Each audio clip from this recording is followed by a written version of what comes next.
नमस्कार मंडळी, मनपसंत कॉर्नरमध्ये आपलं स्वागत आहे. बघितलं ना किती छान कॉम्प्लिमेंट मिळाली आहे. चला तर मग बनवूया अशी थंडगार ज्यूस, तो पण चिकूचा.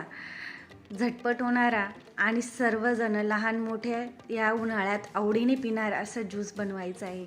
त्यासाठी मी चिकूचे बिया आणि सालं काढून घेतलेले आहेत. सर्व गर एका बाजूला काढून घ्यायचं आहे. एका डिशमध्ये सगळं काढलं आहे. ते आपण मस्त मिक्सरच्या भांड्याला टाकणार आहोत.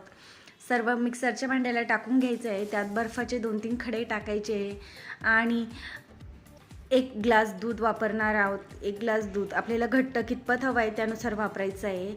साखर ऑप्शनल आहे. मी ते 1 चमचा साखर टाकलेली आहे. मस्त मिक्सरला फिरवून घेतलं आहे. ग्लासमध्ये छान बर्फाचे 2-3 खडे टाकून घ्यायचे आहे आणि आपला ज्यूस रेडी आहे. तो ओतून घेतला की त्यावर मस्त डेकोरेशन करायचं आहे. आवडीप्रमाणे आपण ड्रायफ्रूट्सचं किंवा टुटी फुटीचं डेकोरेशन करून मुलांना देऊ शकतो. मुलं फार आवडीने पितात. लहान मोठ्यांनाही सहज उन्हाळ्यात आवडणारा ज्यूस म्हणजे चिकू मिल्कशेक. रेसिपी आवडल्यास लाईक, शेअर, सबस्क्राईब करा. थँक्यू.